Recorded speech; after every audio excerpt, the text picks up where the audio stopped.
Those of you who were here last time will remember that I punctuated with lots of questions to the audience.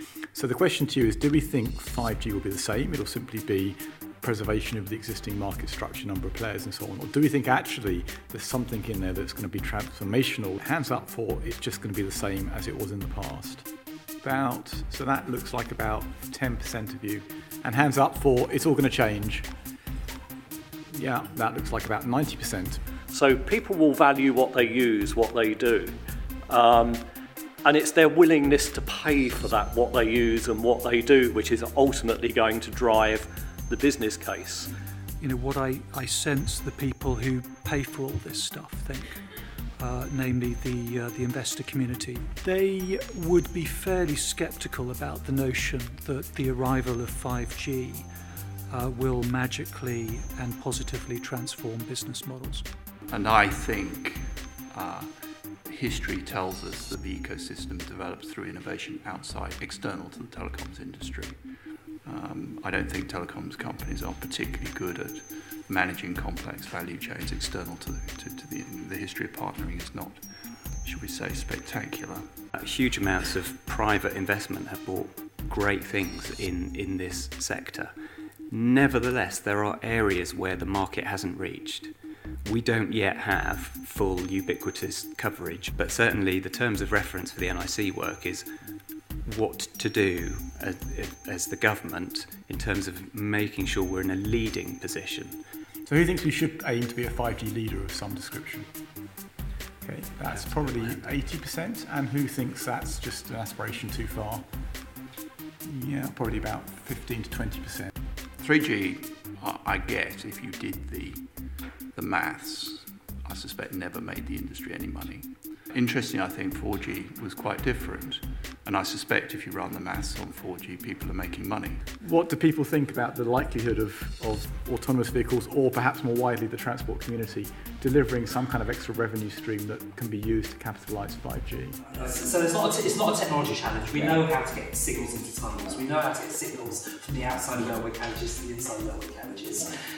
The challenge is how you make it happen in practice. I don't disagree with you, but I think that in the same way that train operating companies will obviously rely or will rely on emergency situations, etc., will need to have some sort of massive capacity potentially and priority over the passengers in the train carriage who might be working on stuff and really early. Yeah. Don't get locked into 5G business models. The need is there today. So, 5G is going to happen. This technology is going to get built. Vendors and others have invested heavily in the R&D, and it is coming. It's just a matter of when. Nobody can think about whether the automotive people might actually get together and build a single network for supporting vehicles. Yeah. There'll be bits of 5G initially that look pretty horrible, but you might have to go through them in order to get to the good bits later. It may be naive to think that we can just go straight to the good bits. Thinking back over both this debate and the previous debate, we started off trying to make sense of what 5G was, and it seems to me that we have found flaws in everything that people have put forward that 5G might be. We're all sort of looking at each other thinking something's going to give here, but we're not quite sure where it's going to give. I think we need some more debates. But I think before that, we need some wine. Thank you very much to the panellists for taking part in the debate.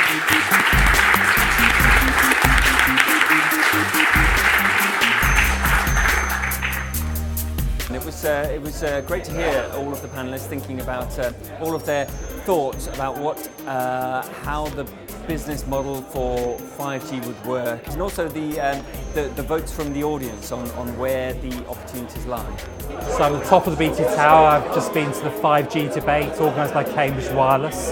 A wide range of industry players and other experts coming along to talk about the business case for 5G, try to understand what it is. I don't think I know the answer now, but I have a much clearer sense of what questions I should be asking, so that's progress.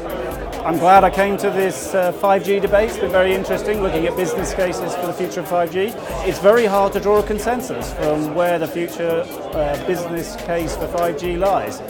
The audience was split as to how it might move forward, and it's quite clear that in order to generate the increased returns that will be needed to justify the investment in 5G, there's still quite a lot of innovation that's going to be required. Tonight's event demonstrated the relevance of 5G and 5G technologies to the audience from all walks of the telecommunications industry. While there remain many questions regarding the nature of 5G, it is clear there is much more innovation to come. Huawei has a strong role to play in the future innovations for 5G technologies. If we want to see the investment and the heavy investment, the very capital intensive investment that 5G will require, and especially will require if we're going to see the UK assume any kind of leadership position globally, then what we urgently need to see is a mobile sector that is growing. So when Cambridge Wireless, or CW as we call ourselves, was asked by the NIC to put on these two debates, I was delighted and I leapt at the chance, because CW is really about looking at the underlying issues behind the world of connectivity, and 5G is such a huge issue for the industry at the moment. And I think that really that ethos behind CW has been realised in these two debates.